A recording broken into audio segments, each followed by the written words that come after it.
মানিক বন্দ্যোপাধ্যায়ের গল্প প্রাগৈতিহাসিক। সমস্ত বর্ষাকালটা ভিখু ভয়ানক কষ্ট পাইয়াছে। আষাঢ় মাসের প্রথমে বসন্তপুরের বৈকুণ্ঠ সাহার গদিতে ডাকাতি করিতে গিয়া তাহাদের দলকে দল ধরা পড়িয়া যায়। 11 জনের মধ্যে কেবল ভিখুই কাঁধে একটা বর্ষার খোঁচা খাইয়া পালাইতে পারিয়াছিল। রাতারাতি 10 মাইল দূরের মাথা ভাঙা পুলটার নিচে পৌঁছিয়া অর্ধেকটা শরীর কাদায় ডুবাইয়া সরবনের মধ্যে দিনের বেলাটা লুকাইয়াছিল। রাত্রে আরও 9 ক্রোশ পথ হাঁটিয়া একেবারে পেল্লাদ বাগদির বাড়ি চিতলপুরে। পেল্লাদে তাহাকে আশ্রয় দেয় নাই। কাঁধটা দেখাইয়া বলিয়াছিল, ঘাওখান সহজলয় সাঙ্গাত, উটি পাকব, গা ফুলব, জানাজানি হইয়া গেলে আমি কনে যামু। খুনটো যদি না করতিস, তরেই খুন করতে মন লইতেছে পেল্লাদ, এই জনে মেলা সাঙ্গাত। বন কাছেই ছিল, মাইল 5 উত্তরে। ভিখু অগত্যা বনেই আশ্রয় লইল। পেল্লাদ নিজে বাঁশ কাটিয়া বনের এক দুর্গম অংশে সিঞ্জুরি গাছের নিবিড় ঝোপের মধ্যে তাহাকে একটা মাচা বাঁধিয়া দিল। তালপাতা দিয়া একটা আচ্ছাদনও করিয়া দিল। বলিল, বাদলায় বাঘটাগ সব পাহাড়ের উপরে গেছে গা, সাপে যদি না কাটে তো আরাম করিয়াই থাকবি ভিখু। খামু কি? সিরা গুড় দিলাম যে, 2 দিন বাদে ভাত লইয়া আসুম, রোজ আইলে মাইসে সন্দেহ করব। কাঁধের ঘাটা লতা পাতা দিয়া বাঁধিয়া আবার আসিবার আশ্বাস দিয়া পেল্লাদ চলিয়া গেল। রাত্রে ভিখুর জ্বর আসিল। পরদিন টের পাওয়া গেল পেল্লাদের কথাই ঠিক। কাঁধের ঘা ভিখুর দুনাইয়া উঠিয়াছে। ডান হাতটি ফুলিয়া ঢোল হইয়া গিয়াছে এবং হাতটি তাহার নাড়িবার সামর্থ্য নাই। বর্ষাকালে যে বনে বাঘ বাস করিতে চায় না, এমনই অবস্থায় সেই বনে জলে ভিজিয়া মশা ও পোকার উৎপাত সহিয়া দেহের কোনো না কোনো অংশ হইতে ঘণ্টায় একটি করিয়া জোঁক টানিয়া ছাড়িয়া ও জ্বরে ঘায়ের ব্যথায় ধুকিতে ধুকিতে ভিখু 2 দিন 2 রাত্রি সংকীর্ণ মাচাটুকুর উপর কাটাইয়া দিল। বৃষ্টির সময় ছাট লাগিয়া সে ভিজিয়া গেল। রোদের সময় ভাবসা গাঢ় গুমটে সে হাঁপাইয়া হাঁপাইয়া শ্বাস টানিল। পোকার অত্যাচারে দিবারাত্রি তাহার এক মুহূর্তের স্বস্তি রহিল না। পেল্লাদ কয়েকটা বিড়ি দিয়া গিয়াছিল, সেগুলি ফুরাইয়া গিয়াছে। 3-4 দিনের মতো চিড়া আছে বটে, কিন্তু গুড় একটুও নাই। গুড় ফুরাইয়াছে, কিন্তু গুড়ের লোভে যে লাল পিঁপড়াগুলি ঝাঁক বাঁধিয়া আসিয়াছিল, তাহারা এখনো মাচার উপরে ভিড় করিয়া আছে। ওদের হতাশার জ্বালা ভিখুই অবিরত ভোগ করিতেছে সর্বাঙ্গে। মনে মনে পেল্লাদের মৃত্যু কামনা করিতে করিতে ভিখু তবু বাঁচিবার জন্য প্রাণপণে যুঝিতে লাগিল। যেদিন পেল্লাদের আসিবার কথা, সেদিন সকালে কলসির জলটাও তাহার ফুরাইয়া গেল। বিকাল পর্যন্ত পেল্লাদের জন্য অপেক্ষা করিয়া তৃষ্ণার পীড়ন আর সহিতে না পারিয়া কলসিটা লইয়া সে যে কত কষ্টে খানিক দূরের নালা হইতে 1/2 কলসি জল ভরিয়া আনিয়া আবার মাচায় উঠিল, তাহার বর্ণনা হয় না। অসহ্য ক্ষুধা পাইলে চিড়া চিবাইয়া সে পেট ভরাইল। এক হাতে ক্রমাগত পোকা ও পিঁপড়াগুলি টিপিয়া মারিল। বিষাক্ত রস শুষিয়া লইবে বলিয়া জোঁক ধরিয়া নিজেই ঘায়ের চারিদিকে লাগাইয়া দিল। সবুজ রঙের একটা সাপকে একবার মাথার কাছে সিঞ্জুরি গাছের পাতার ফাঁকে উঁকি দিতে দেখিয়া পুরো 2 ঘণ্টা লাঠি হাতে সেদিকে চাহিয়া বসিয়া রহিল, এবং তাহার পর 2-1 ঘণ্টা অন্তরই চারিদিকে ঝোপে ঝপাঝপ লাঠির বাড়ি দিয়া যথাসাধ্য শব্দ করিয়া সাপ তাড়াইতে লাগিল। মরিবে না, সে কিছুতেই মরিবে না। বনের পশু যে অবস্থায় বাঁচে না, সেই অবস্থায় মানুষ সে বাঁচিবেই। পেল্লাদ গ্রামান্তরে কুটুমবাড়ি গিয়াছিল। পরদিনেও সে আসিল না। কুটুমবাড়ির বিবাহোৎসবে তাড়ি টানিয়া বেহুঁশ হইয়া পড়িয়া রহিল। বনের মধ্যে ভিখু কিভাবে দিন রাত্রি কাটাইতেছে, 3 দিনের মধ্যে সে কথা তাহার একবারও মনে পড়িল না। ইতিমধ্যে ভিখুর ঘা পচিয়া উঠিয়া লালচে রস গড়াইতে আরম্ভ করিয়াছে। শরীরও তাহার অল্প অল্প ফুলিয়াছে। জ্বরটা একটু কমিয়াছে, কিন্তু সর্বাঙ্গে অসহ্য বেদনা দম ছুটানো তারের নেশার মতোই ভিখুকে আচ্ছন্ন অভিভূত করিয়া ফেলিয়াছে।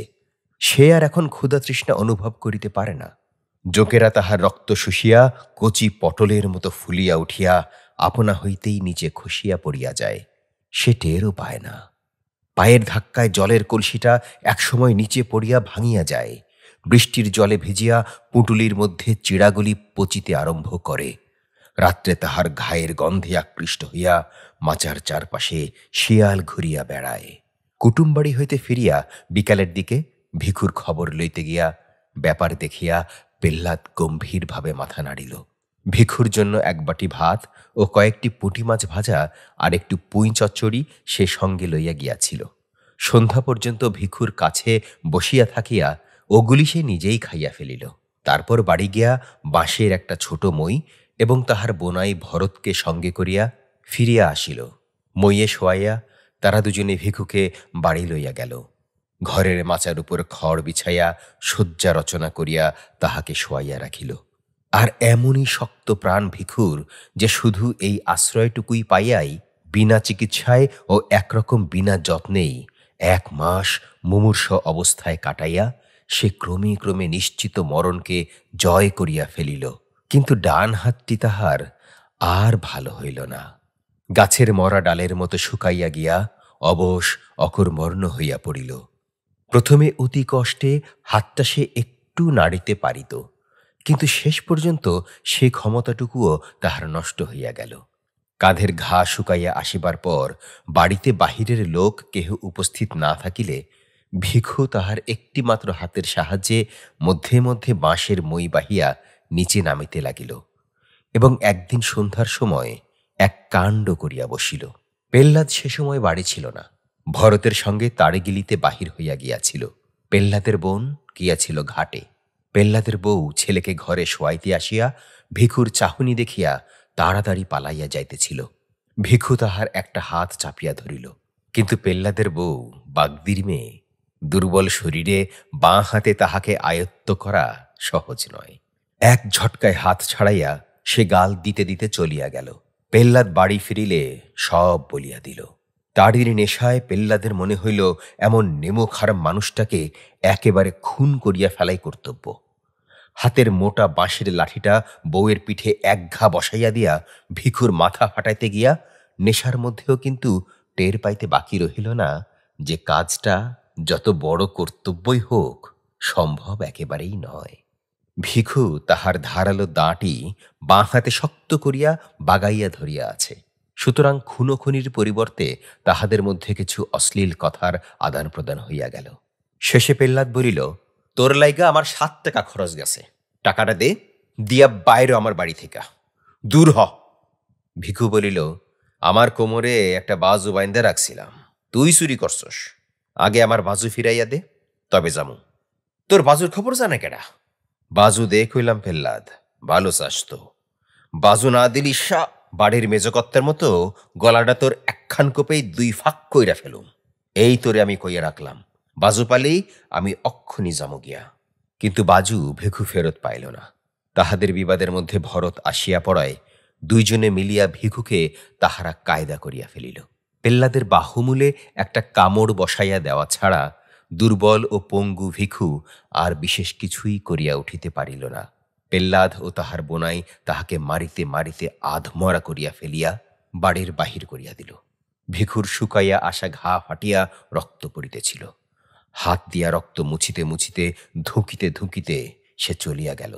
রাত্রির অন্ধকারে সে কোথায় গেল কেহই তাহা জানিতে পারিল না বটে, কিন্তু দুপুর রাতে পেহ্লাদের ঘর জ্বলিয়া উঠিয়া বাগদিপাড়ায় ভীষণ হইচই বাঁধাইয়া দিল।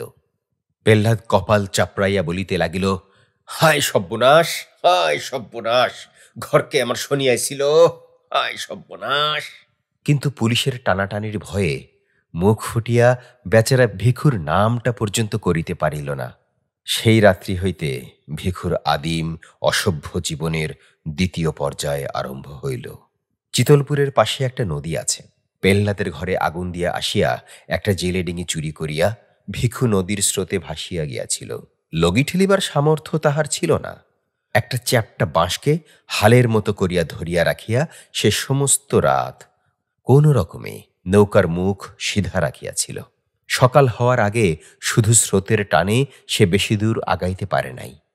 ভিখুর মনে আশঙ্কা ছিল ঘরে আগুন দেওয়ার শোধ লইতে পেহ্লাদ হয়তো তাহার নামটা প্রকাশ করিয়া দিবে। মনের জ্বালায় নিজের অসুবিধার কথাটা ভাবিবে না, পুলিশ বহুদিন যাবৎ তাহাকে ধরিবার চেষ্টা করিতেছে। বৈকুণ্ঠ সাহার বাড়িতে খুনটা হওয়ার ফলে চেষ্টা তাহাদের বাড়িয়াছে বই কমে নাই। পেল্লাদের কাছে খবর পাইলে পুলিশ আশেপাশে চারিদিকেই তাহার খোঁজ করিবে। ২০-৩০ মাইলের মধ্যে লোকালয়ে মুখ দেখানো তাহার পক্ষে বিপদের কথা। কিন্তু ভিখু তখন মরিয়া হইয়া উঠিয়াছে। কাল বিকাল হইতে সে কিছুই খায় নাই।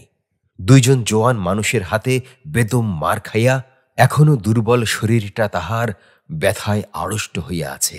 ভোর ভোর মহাকুমা ঘাটের সামনে পৌঁছাইয়া সে ঘাটে নৌকা লাগাইল। নদীর জলে ডুবিয়া ডুবিয়া স্নান করিয়া গায়ের রক্তের চিহ্ন ধুইয়া ফেলিয়া শহরের ভিতর প্রবেশ করিল। ক্ষুধায় সে চোখে অন্ধকার দেখিতেছিল। একটি পয়সাও তাহার সঙ্গে নাই যে মুড়ি কিনিয়া খায়।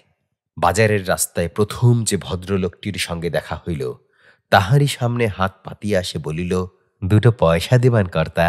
তাহার মাথার জট বাঁধা চাপ চাপ রুক্ষ ধূসর চুল, কোমরে জড়ানো মাটির মতো ময়লা ছেঁড়া ন্যাকড়া, আর দড়ির মতো শীর্ণ দোদুল্যমান হাত দেখিয়া ভদ্রলোকটির বুঝি দয়াই হইল। তিনি তাহাকে 1 পয়সা দান করিলেন। ভিখু বলিল, 1টা দিলেন বাবু, আর 1টা দেন। ভদ্রলোক চটিয়া বলিলেন, 1টা দিলাম তাতে হলো না, ভাগ। এক মুহূর্তের জন্য মনে হইল ভিখু বুঝি তাকে একটা বিশ্রী গালই দিয়া বসে, কিন্তু সে আত্মসংবরণ করিল। গাল দেওয়ার বদলে আরক্ত চোখে তাহার দিকে একবার কটমট করিয়া তাকাইয়া সামনের মুড়িমুড়কির দোকানে গিয়া পয়সাটা দিয়া মুড়ি কিনিয়া গোগ্রাস গেলিতে আরম্ভ করিল। সেই হইল তাহার ভিক্ষা করিবার হাতে খড়ি। কয়েকদিনের ভিতরেই সে পৃথিবীর বহু পুরাতন ব্যবসাটির এই প্রকাশ্যতম বিভাগের আইন কানুন সব শিখিয়া ফেলিল। আবেদনের ভঙ্গি ও ভাষা তাহার জন্ম ভিখারির মতো আয়ত্ত হইয়া গেল। শরীর এখন আর সে একেবারেই সাফ করে না। মাথার চুল তাহার ক্রমেই জট বাঁধিয়া দলা দলা হইয়া যায় এবং তাহাতে অনেকগুলি উকুন পরিবার দিনের পর দিন বংশ বৃদ্ধি করিয়া চলে। ভিখু মাঝে মাঝে খ্যাপার মতো 2 হাতে মাথা চুলকায়, কিন্তু বাড়তি চুল কাটিয়া ফেলিতে ভরসা পায় না। ভিক্ষা করিয়া সে একটি ছেঁড়া কোট পাইয়াছে। কাঁধের ক্ষতচিহ্নটা ঢাকিয়া রাখিবার জন্য দারুণ গুমোটের সময়েও কোটটা সে গায়ে চাপাইয়া রাখে। শুকনো হাতখানা তাহার ব্যবসার সবচেয়ে জোরালো বিজ্ঞাপন। এই অঙ্গটি ঢাকিয়া রাখিলে তাহার চলে না। কোটের ডান দিকের হাতটি সে তাই বগলের কাছ হইতে ছিঁড়িয়া বাদ দিয়াছে। একটি টিনের মগ ও একটি লাঠি সে সংগ্রহ করিয়া লইয়াছে। সকাল হইতে সন্ধ্যা পর্যন্ত বাজারের কাছে রাস্তার ধারে একটা তেঁতুল গাছের নিচে বসিয়া সে ভিক্ষা করে। সকালে 1 পয়সার মুড়ি খাইয়া নেয়। দুপুরে বাজারের খানিক তফাতে একটা পুরো বাগানের মধ্যে ঢুকিয়া বটগাছের নিচে ইটের উনুনে মেটে হাঁড়িতে ভাত রান্না করে। মাটির মালসায় কোনোদিন রাধে ছোট মাছ, কোনোদিন তরকারি। পেট ভরিয়া খাইয়া বটগাছটাতেই হেলান দিয়া বসিয়া আরামে বিড়ি টানে। তারপর আবার তেঁতুল গাছটার নিচে গিয়া বসে। সারাটা দিন শ্বাস টানা কাতরানির সঙ্গে সে বলিয়া যায়, এই বাবা, 1টা পয়সা আমায় দিলে ভগবান দিবে। হেই বাবা, 1টা পয়সা। অনেক প্রাচীন বুলির মতো ভিক্ষায়াং নৈব নৈব চ শ্লোকটা আসলে অসত্য। সারাদিনে ভিখুর সামনে দিয়া 1000-1500 লোক যাতায়াত করে এবং গড়ে প্রতি 50 জনের মধ্যে 1 জন তাহাকে পয়সা অথবা আধলা দেয়। আধলার সংখ্যা বেশি হইলেও সারা দিনে ভিখুর 5-6 আনা রোজগার হয়, কিন্তু সাধারণত তাহার উপার্জন 8 আনার কাছাকাছি থাকে। সপ্তাহে এখানে 2 দিন হাট বসে। হাটবারের উপার্জন তাহার একটি পুরো টাকার নিচে নামে না। এখন বর্ষাকাল অতিক্রান্ত হইয়া গিয়াছে। নদীর 2 তীর কাশে সাদা হইয়া উঠিয়াছে। নদীর কাছেই বিন্নু মাঝির বাড়ির পাশে ভাঙা চালাটা ভিখু মাসিক 8 আনায় ভাড়া করিয়াছে। রাত্রে সে ওইখানে শুইয়া থাকে। ম্যালেরিয়ায় মৃত এক ব্যক্তির জীর্ণ কিন্তু পুরু একটি কাঁথা সংগ্রহ করিয়াছে। লোকের বাড়ির খড়ের গাদা হইতে চুরি করিয়া আনা খড় বিছাইয়া তাহার উপর কাঁথাটি পাতিয়া সে আরাম করিয়া ঘুমায়। মাঝে মাঝে শহরের ভিতরে গৃহস্থ বাড়িতে ভিক্ষা করিতে গিয়া সে কয়েকখানা ছেঁড়া কাপড় পাইয়াছে, তাই পুটুলি করিয়া বালিশের মতো ব্যবহার করে। রাত্রে নদীর জলো বাতাসে শীত করিতে থাকিলে পুটুলি খুলিয়া একটি কাপড় গায়ে জড়াইয়া লয়। সুখে থাকিয়া এবং পেট ভরিয়া খাইয়া কিছুদিনের মধ্যে ভিখুর দেহে পূর্বের স্বাস্থ্য ফিরিয়া আসিল। তাহার ছাতি ফুলিয়া উঠিল, প্রত্যেকটি অঙ্গ সঞ্চালনে হাতের ও পিঠের মাংসপেশি নাচিয়া উঠিতে লাগিল। অবরুদ্ধ শক্তির উত্তেজনায় ক্রমে ক্রমে তাহার মেজাজ উদ্ধত ও অসহিষ্ণু হইয়া পড়িল। অভ্যস্ত বুলি আওড়াইয়া কাতরভাবে সে এখনো ভিক্ষা চায়, কিন্তু ভিক্ষা না পাইলে তাহার ক্রোধের সীমা থাকে না। পথে লোকজন না থাকিলে তাহার প্রতি উদাসীন পথিককে সে অশ্লীল গাল দিয়া বসে। 1 পয়সার জিনিস কিনিয়া ফাও না পাইলে দোকানিকে মারিতে ওঠে। নদীর ঘাটে মেয়েরা স্নান করিতে নামিলে ভিক্ষা চাহিবার ছলে জলের ধারে গিয়া দাঁড়ায়। মেয়েরা ভয় পাইলে সে খুশি হয় এবং সরিয়া যাইতে বলিলে নড়ে না, দাঁত বাহির করিয়া দুর্বিনীত হাসি হাসে। রাত্রে স্বরচিত শয্যায় সে ছটফট করে। নারী সঙ্গহীন এই নিরুৎসব জীবন আর তার ভালো লাগে না। অতীতের উদ্দাম ঘটনাবহুল জীবনটির জন্য তাহার মন হাহাকার করে। তাড়ের দোকানে ভাঁড়ে ভাঁড়ে তাড়ি গিলিয়া সে হল্লা করিত, টলিতে টলিতে বাঁশির ঘরে গিয়া উন্মত্ত রাত্রি যাপন করিত। আর মাঝে মাঝে দল বাঁধিয়া গভীর রাত্রে গৃহস্থের বাড়ি চড়াও হইয়া সকলকে মারিয়া কাটিয়া টাকা ও গহনা লুটিয়া রাতারাতি উধাও হইয়া যাইত। স্ত্রীর চোখের সামনে স্বামীকে বাঁধিয়া মারিলে তাহার মুখে যে অবর্ণনীয় ভাব দেখা দিত। পুত্রের অঙ্গ হইতে ফিনকি দিয়া রক্ত ছুটিলে মা যেমন করিয়া আর্তনাদ করিয়া উঠিত, মশালের আলোয় সে দৃশ্য দেখা আর আর্তনাদ শোনার চেয়ে উন্মাদনাকর নেশা জগতে আর কি আছে। পুলিশের ভয়ে গ্রাম হইতে গ্রামান্তরে পালাইয়া বেড়াইয়া আর বনে জঙ্গলে লুকাইয়া থাকিয়াও যেন তখন সুখী ছিল। তাহার দলের অনেকেই বারবার ধরা পড়িয়া জেল খাটিয়াছে, কিন্তু জীবনে একবারের বেশি পুলিশ তাহার নাগাল পায় নাই। রাখুবাগদির সঙ্গে পাহানার শ্রীপতি বিশ্বাসের বোনটাকে যেবার সে চুরি করিয়াছিল, সেইবার 7 বছরের জন্য তাহার কয়েদ হইয়াছিল, কিন্তু 2 বছরের বেশি কেহ তাহাকে জেলে আটকাইয়া রাখিতে পারে নাই। এক বর্ষার সন্ধ্যায় জেলের প্রাচীর ডিঙাইয়া সে পালাইয়াছিল। তারপর একা সে গৃহস্থ বাড়িতে ঘরের বেড়া কাটিয়া চুরি করিয়াছে। দিন দুপুরে পুকুর ঘাটে একাকিনী গৃহস্থ বধূর মুখ চাপিয়া গলার হার হাতের বালা খুলিয়া লইয়াছে। রাখুর বউকে সঙ্গে নিয়া নোয়াখালী হইয়া সমুদ্র ডিঙাইয়া পাড়ে দিয়াছে একেবারে হাতিয়ায়। 6 মাস পরে রাখুর বউকে হাতিয়ায় ফেলিয়া আসিয়া পরপর 3 বার 3টা দল করিয়া দূরে দূরে কত গ্রামে যে ডাকাতি করিয়া বেড়াইয়াছে, তাহার সবগুলির নামও এখন তাহার স্মরণ নাই। তারপর এই সেদিন বৈকুণ্ঠ সাহার মেজ ভাইটার গলাটা সে দায়ের 1 কোপে দুফাঁক করিয়া দিয়া আসিয়াছে। কি জীবন তাহার ছিল, এখন কি হইয়াছে? মানুষ খুন করিতে যাহার ভালো লাগিত, সে আজ ভিক্ষা না দিয়া চলিয়া গেলে পথচারীকে একটি টিটকিরি দেওয়ার মধ্যে মনের জ্বালা নিঃশেষ করে। দেহের শক্তি তাহার এখনো তেমনই অক্ষুণ্ণ আছে। সে শক্তি প্রয়োগ করিবার উপায়টাই তাহার নাই। কত দোকানে গভীর রাত্রে সামনে টাকার থোক সাজাইয়া একা বসিয়া দোকানে হিসাব মেলায়। বিদেশগত কত পুরুষের গৃহে মেয়েরা থাকে একা। এদিকে ধারালো একটা অস্ত্র হাতে ওদের সামনে হুমকি দিয়া পড়িয়া একদিনে বড়লোক হওয়ার পরিবর্তে বিন্নু মাঝির চালাটার নিচে সে চুপচাপ শুইয়া থাকে। ডান হাতটাতে অন্ধকারে হাত বুলাইয়া ভিখুর আফসোসের সীমা থাকে না। সংসারের অসংখ্য ভীরু ও দুর্বল নরনারীর মধ্যে এত বড় বুকের পাটা আর এমন একটা জোরালো শরীর নিয়া শুধু একটা হাতের অভাবে সে মরিয়া আছে, এমন কপালও মানুষের হয়। তবু এ দুর্ভাগ্য সে সহ্য করিতে পারে। আফসোসেই নিবৃত্তি। একা ভিখু আর থাকিতে পারে না। বাজারে ঢুকিবার মুখেই একটি ভিখারিণী ভিক্ষা করিতে বসে। বয়স তাহার বেশি নয়, দেহের বাঁধনীও বেশ আছে, কিন্তু একটা পায়ে হাঁটুর নিচ হইতে পায়ের পাতা পর্যন্ত তাহার থকথকে তৈলাক্ত ঘা। এই ঘায়ের জোরে সে ভিখুর চেয়ে বেশি রোজগার করে, সেই জন্য ঘাটিকে সে বিশেষ যত্নে সারিতে দেয় না। ভিখু মধ্যে মধ্যে গিয়া তাহার কাছে বসে, বলে, ঘাটি সারব না লাই? ভিখারিণী বলে, খুব, ওষুধ দিলে অখনই সারে। ভিখু সাগ্রহে বলে, সারা তবে, ওষুধ দিয়ে চটপট সারাই এলা। ঘা সারলে তোর আর ভিক মাগতে হইব না। জানস, আমি তোরে রাখুম, আমি থাকলি তো। কেন থাকবি না কেন? খামু পরামু, আরামে রাখুম। পায়ের পরনি পা দিয়া গাঠ হইয়া বইয়া থাকবি। না করস তুই কি এর লেগে? অত সহজে ভুলিবার মেয়ে ভিখারিণী নয়। খানিকটা তামাক পাতা মুখে গুজিয়া সে বলে, দুদিন বাদে মোরে যখন তুই খেদাইয়া দিবি, ঘা মুই তখন পামু কয়ানে।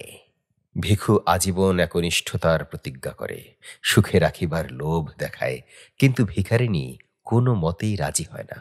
ভিখু ক্ষুণ্ণ মনে ফিরিয়া আসে। এদিকে আকাশে চাঁদ ওঠে, নদীতে জোয়ার ভাটা বয়, শীতের আমেজে বায়ুস্তরে মাদকতা দেখা দেয়। ভিখুর চালার পাশে কলাবাগানে চাঁপা কলার কাঁদি শেষ হইয়া আসে। বিনু মাঝি কলা বিক্রির পয়সায় বউকে রূপার গোট কিনিয়া দেয়। তালের রসের মধ্যে নেশা ক্রমেই ঘোরালো ও জমাট হইয়া ওঠে। ভিখুর প্রেমের উত্তাপে ঘৃণা উবিয়া যায়। নিজেকে সে আর সামলাইয়া রাখিতে পারে না। একদিন সকালে উঠিয়াই সে ভিখারিনীর কাছে যায়, বলে, আইসা লহ, ঘা লইয়াই চল। ভিখারিনী বলে, আগে আইবার পারো নাই, যা এখন মর গিয়া আখার তলের শালি খা গিয়া। কেন, শালি খাওয়ানোর কথাটা কি? তোর লাগে হা করিয়া বসে আছি ভাবছস তুই? বটে, আমি ওই ওর সাথে রইছি। ওদিকে তাকাইয়া ভিখু দেখিতে পায়, তাহারই মতো জোয়ান দাড়িওয়ালা এক খঞ্জ ভিখারি খানিক তফাতে আসন করিয়াছে। তাহার ডান হাতটির মতো একটি পা হাঁটুর নিচে শুকাইয়া গিয়াছে। বিশেষ যত্ন সহকারে ওই অংশটুকু সামনে মেলিয়া সে আল্লাহর নামে দয়া প্রার্থনা করিতেছে। পাশে পড়িয়া আছে কাঠের একটা কৃত্রিম রস্যপা। ভিখারিণী আবার বলিল, বসস যে, যা ফালাইয়া যা, দেখলি খুন করিয়া ফালাইব কইয়া দিলাম। ভিখু বলে, আরে থো, খুন এমন সব হালাই করতেছে, ওয়ার মতো 10টা মাইনসেরে একা ঘাইল করে দিবার পারতাম, তা জানাস? ভিখারিণী বলে, পারস তো যা না, ওয়ার সাথে লাগ না গিয়া, আমার কাছে কি, ওয়াকে তুই ছাড়ান দে, আমার কাছে চ। রে সোনা, তামুক খাবা? ঘা দেখা পিছাইছিলি, তোর লাগে আর খাতির কিরে হালার পুত, ওয়ারে ছাড়ুম কেন? ওয়ার মতো কামাস তুই, ঘর আছে তোর, ভাগবি তো ভাগ, নইলে গাল দিমু কইলাম। ভিখু তখনকার মতো প্রস্থান করে, কিন্তু হাল ছাড়ে না। ভিখারিণীকে একা দেখিলেই কাছে আসিয়া দাঁড়ায়, ভাব জমাইবার চেষ্টা করিয়া বলে, তোর নামটা কি রে? এমনই তাহারা পরিচয়হীন যে এতকাল পরস্পরের নাম জিজ্ঞাসা করিবার প্রয়োজনও তাহারা বোধ করে নাই। ভিখারিণী কালো দাঁতের ফাঁকে হাসে, ফের লাগতে আইসোস, ওই ও বুড়ির কাছে যা। ভিখু তাহার কাছে উবুর হইয়া বসে। পয়সার বদলে অনেকে চাল ভিক্ষা দেয় বলিয়া আজকাল সে কাঁধে একটা ঝুলি ঝুলাইয়া বেড়ায়। ঝুলির ভিতর হইতে মর্তমান কলা বাহির করিয়া ভিখারিণীর সামনে রাখিয়া বলে, খা, তোর লাগে চুরি করিয়া আনছি। ভিখারিণী তৎক্ষণাৎ খোসা ছাড়াইয়া প্রেমিকের দান আত্মসাৎ করে। খুশি হইয়া বলে, নাম শুনবার চাস? পাঁচি কয় মোরে, পাঁচি। তুই কলা দিছস, নাম কইলাম, এবারে ভাগ। ভিখু উঠিবার নাম করে না। অত বড় একটা কলা দিয়া শুধু নাম শুনিয়া খুশি হওয়ার মতো শৌখিন সে নয়। যতক্ষণ পারে ধুলার উপর উবু হইয়া বসিয়া পাঁচির সঙ্গে সে আলাপ করে। ওদের স্তরে নামিয়া না গেলে সে আলাপকে কেহ আলাপ বলিয়া চিনিতে পারিবে না। মনে হইবে পরস্পরকে তাহারা যেন গাল দিতেছে। পাঁচির সঙ্গীটির নাম বশির। তার সঙ্গেও সে একদিন আলাপ জমাইবার চেষ্টা করিল। সালাম মিয়া। বশির বলিল, ইদিকে ঘোরাফেরা কি জন্য? সালাম মিয়া হতিছে, লাঠির এক ঘায়ে শিরটি সাচ্চা দিমনে। দুজনে খুব খানিকটা গালাগালি হইয়া গেল। ভিখুর হাতে লাঠি ও বশিরের হাতে মস্ত একটা পাথর থাকায় মারামারিটা আর হইল না। নিজের তেঁতুল গাছের তলায় ফিরিয়া যাওয়ার আগে ভিখু বলিল, র তোরে নিপাত করতেছি। বশির বলিল, ফের ওয়ার সাথে বাতচিত করলি জানে মায়রা দিমু আল্লাহর কিরে। এই সময় ভিখুর উপার্জন কমিয়া আসিল। পথ দিয়া প্রত্যহ নতুন নতুন লোক যাতায়াত করে না। একেবারে প্রথমবারের জন্য যাহারা পথটি ব্যবহার করে, দৈনন্দিন পথিকদের মধ্যে তাহাদের সংখ্যা 2 মাসের ভিতরই মুষ্টিমেয় হইয়া আসে। ভিখুকে একবার তাহারা একটি পয়সা দিয়াছে, পুনরায় তাহাকে দান করিবার প্রয়োজন তাহাদের অনেকেই বোধ করে না। সংসারে ভিখারির অভাব নাই। কোন রকমে ভিখুর পেট চলিতে লাগিল। হাটবার ছাড়া রোজগারের একটি পয়সাও সে বাঁচাইতে পারিল না। সে ভাবনায় পড়িয়া গেল। শীত পড়িলে খোলা চালার নিচে থাকা কষ্টকর হবে। যেখানে হোক, চারদিক ঘেরা যেমন তেমন ঘর একখানা তাহার চাই। মাথা গুজিবার একটা ঠাঁই আর দুবেলা খাইতে না পাইলে কোনো যুবতী ভিখারিণী তাহার সঙ্গে বাস করিতে রাজি হইবে না। অথচ উপার্জন তাহার যেভাবে কমিয়া আসিতেছে, এভাবে কমিতে থাকিলে শীতকালে নিজেই হয়তো পেট ভরিয়া খাইতে পাইবে না। যেভাবেই হোক আয় তাহাকে বাড়াইতেই হইবে। এখানে থাকিয়া আয় বাড়াইবার কোনো উপায়ই সে দেখিতে পায় না। চুরি ডাকাতির উপায় নাই, মজুর খাটিবার উপায় নাই, একেবারে খুন করিয়া না ফেলিলে কারো কাছে অর্থ ছিনাইয়া লওয়া এক হাতে সম্ভব নয়। পাঁচিকে ফেলিয়া এই শহর ছাড়িয়া কোথাও যাইতে তাহার ইচ্ছা হয় না। আপনার ভাগ্যের বিরুদ্ধে ভিখুর মন বিদ্রোহী হইয়া ওঠে। তাহার চালার পাশে বিন্নু মাঝির সুখী পারিবারিক জীবনটা তাহাকে হিংসায় জর্জরিত করিয়া দেয়। এক একদিন বিনুর ঘরে আগুন ধরাইয়া দিবার জন্য মন ছটফট করিয়া ওঠে। নদীর ধারে খ্যাপার মতো ঘুরিতে ঘুরিতে তাহার মনে হয় পৃথিবীর যত খাদ্য ও যত নারী আছে একা সব দখল করিতে না পারিলে তাহার তৃপ্তি হইবে না। আর কিছুকাল ভিখু এমনই অসন্তোষের মধ্যে কাটাইয়া দিল। তারপর একদিন গভীর রাত্রে ঝুলির মধ্যে তাহার সমস্ত মূল্যবান জিনিস ভরিয়া জমানো টাকাকটি কোমরের কাপড়ে শক্ত করিয়া বাঁধিয়া ভিখু তাহার চালা হইতে বাহির হইয়া পড়িল। নদীর ধারে একদিন সে হাতখানেক লম্বা একটা লোহার শিক কুড়াইয়া পাইয়াছিল। অবসর মতো পাথরে ঘষিয়া শিকটির একটা মুখ সে চোখা করিয়াছে। এই অস্ত্রটি সে ঝুলির মধ্যে ভরিয়া সঙ্গে লইল। অমাবস্যার অন্ধকারে আকাশ ভরা তারা তখন ঝিকিমিকি করিতেছে। ঈশ্বরের পৃথিবীতে শান্ত স্তব্ধতা। বহুকাল পরে মধ্যরাত্রির জনহীন জগতে মনের মধ্যে ভয়ানক একটা কল্পনা লইয়া বিচরণ করিতে বাহির হইয়া ভিখুর অকথনীয় উল্লাস বোধ হইল। নিজের মনে অস্ফুট স্বরে সে বলিয়া উঠিল, বাঁটি লইয়া ডানটির রেহাই দিতা ভগবান। নদীর ধারে ধারে আধ মাইল হাঁটিয়া গিয়া একটি সংকীর্ণ পথ দিয়া সে শহরে প্রবেশ করিল। বাজার বাঁ হাতি রাখিয়া ঘুমন্ত শহরের বুকে ছোট ছোট অলিগলি দিয়া শহরের অপর প্রান্তে গিয়া পৌঁছিল। শহরে যাওয়ার পাকা রাস্তাটি এখান দিয়া শহর হইতে বাহির হইয়াছে। নদী ঘুরিয়া আসিয়া 2 মাইল তফাত এই রাস্তারই পাশে মাইল খানেক রহিয়া গিয়া আবার দক্ষিণে দিক পরিবর্তন করিয়াছে। কিছু দূর পর্যন্ত রাস্তার দুদিকে ফাঁকে ফাঁকে 2-1টি বাড়ি চোখে পড়ে। তারপর ধানের ক্ষেত ও মাঝে মাঝে জঙ্গলাকীর্ণ পতিত ডাঙার দেখা পাওয়া যায়। তেমনি একটা জঙ্গলের ধারে জমি সাফ করিয়া 5-7খানা কুঁড়ে তুলিয়া কয়েকটা হতভাগা মানুষ একটি দরিদ্রতম পল্লী স্থাপিত করিয়াছে। তাহার মধ্যে একটি কুঁড়ে বশিরের। ভোরে উঠিয়া ঠক ঠক শব্দে কাঠের পা ফেলিয়া সে শহরে ভিক্ষা করিতে যায়। সন্ধ্যার সময় ফিরিয়া আসে। পাঁচি গাছের পাতা জ্বালাইয়া ভাত রাঁধে, বসিরে টানে তামাক। রাত্রে পাঁচি পায়ের ঘায়ে ন্যাকড়ার পটি জড়ায়। বাঁশের খাটে পাশাপাশি শুইয়া তাহাদের কাটা কাটা কদর্য ভাষায় গল্প করিতে করিতে তাহারা ঘুমাইয়া পড়ে। তাহাদের নীড়, তাহাদের শয্যা ও তাহাদের দেহ হইতে একটা ভাবসা পচা দুর্গন্ধ উঠিয়া খড়ের চালের ফুটা দিয়া বাহিরে বাতাসে মিশিতে থাকে। ঘুমের ঘরে বসিরে নাক ডাকায়, পাঁচি বিড়বিড় করিয়া বকে। ভিখু একদিন ওদের পিছু পিছু আসিয়া ঘর দেখিয়া গিয়াছিল। অন্ধকারে সাবধানে ঘরের পিছনে গিয়া বেড়ার ফাঁকে কান পাতিয়া সে কিছুক্ষণ কচুবনের মধ্যে দাঁড়াইয়া রহিল। তারপর ঘুরিয়া ঘরের সামনে আসিল। ভিখারির কুঁড়ে। দরজার ঝাঁপটি পাঁচি ভেতর হইতে বন্ধ করে নাই, শুধু ঠেকাইয়া রাখিয়াছিল। ঝাপটা সন্তর্পণে এক পাশে সরাইয়া ঝুলির ভিতর হইতে শিকটি বাহির করিয়া শক্ত করিয়া ধরিল। ঘরের মধ্যে প্রবেশ করিল। বাহিরে তারার আলো ছিল, ঘরের ভিতরে সেটুকু আলোরও অভাব।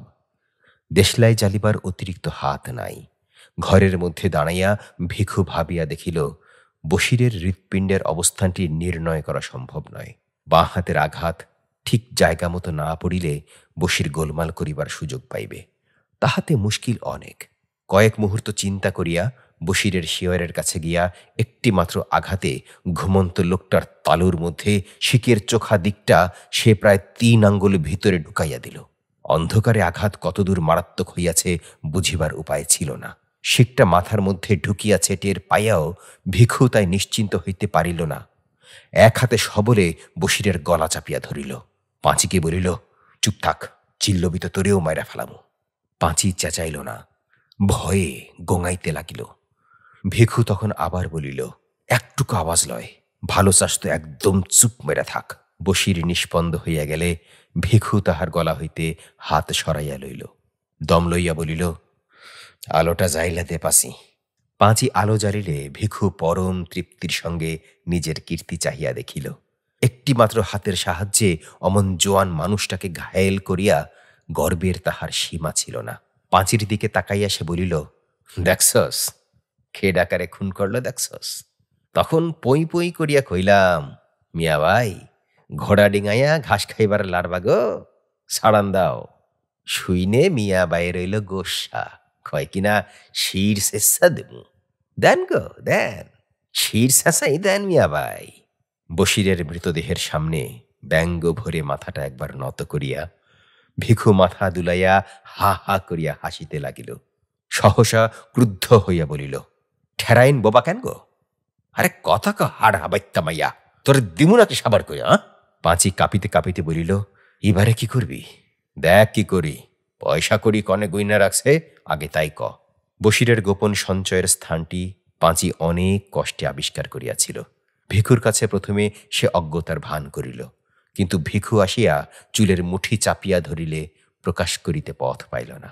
বশিরের সমস্ত জীবনের সঞ্চয় কম নয়, টাকায় আধুলিতে 100 টাকার উপর। একটা মানুষকে হত্যা করিয়া ভিখু পূর্বে ইহার চেয়ে অনেক বেশি উপার্জন করিয়াছে। তবু সে খুশি হইল, বলিল, কি কি নিবি পটলি বাধ্যা ফালাপাচি, তারপর ল রাইত থাকতে মেলা করি। খানিক বাদে নবমীর চাঁদ উঠব, আলোয় পথটুকু পার হম। পাঁচি পুটুলি বাঁধিয়া লইল, তারপর ভিখুর হাত ধরিয়া খোঁড়াইতে খোঁড়াইতে ঘরের বাহির হইয়া রাস্তায় গিয়া উঠিল। পূর্বাকাশের দিকে চাহিয়া ভিখু বলিল, অহনি চাঁদ উঠব পাচি। পাঁচি বলিল, আমরা যামু কনে? সদর, ঘাটে না, চুরি করুম। বিয়ানে সিপ্তিপুরের সামনে জংলার মধ্যে ঢুইক্কা থাকুম, রাইতে একদম সদর। পা চালাইয়া চপাসি, 1 কোষ পথ হাঁটন লাগব। পায়ের ঘা লইয়া তাড়াতাড়ি চলিতে পাঁচির কষ্ট হইতেছিল। ভিখু সহসা একসময় দাঁড়াইয়া পড়িল, বলিল, পায়ে নি তুই ব্যথা পাস পাসি? হ, ব্যথা জানাই, পিঠে চাপামু, পারবি কেন? পারুম, আয়। ভিখুর গলা জড়াইয়া ধরিয়া পাঁচি তাহার পিঠের উপর ঝুলিয়া রহিল। তাহার দেহের ভারে সামনে ঝুঁকিয়া ভিখু জোরে জোরে পথ চলিতে লাগিল। পথে দুদিকে ধানের ক্ষেত আবছা আলোয় নিঃসাড়ে পড়িয়া আছে। দূরে গ্রামের গাছপালার পিছন হইতে নবমীর চাঁদ আকাশে উঠিয়া আসিয়াছে। ঈশ্বরের পৃথিবীতে শান্ত স্তব্ধতা। হয়তো ওই চাঁদ আর এই পৃথিবীর ইতিহাস আছে, কিন্তু যে ধারাবাহিক অন্ধকার মাতৃগর্ভ হইতে সংগ্রহ করিয়া দেহের অভ্যন্তরে লুকাইয়া ভিখু ও পাঁচি পৃথিবীতে আসিয়াছিল, এবং যে অন্ধকার তাহারা সন্তানদের মাংসল আবেষ্টনীর মধ্যে গোপন রাখিয়া যাইবে, তাহা প্রাগৈতিহাসিক। পৃথিবীর আলো আজ পর্যন্ত তাহার নাগাল পায় নাই, কোনোদিন পাইবেও না।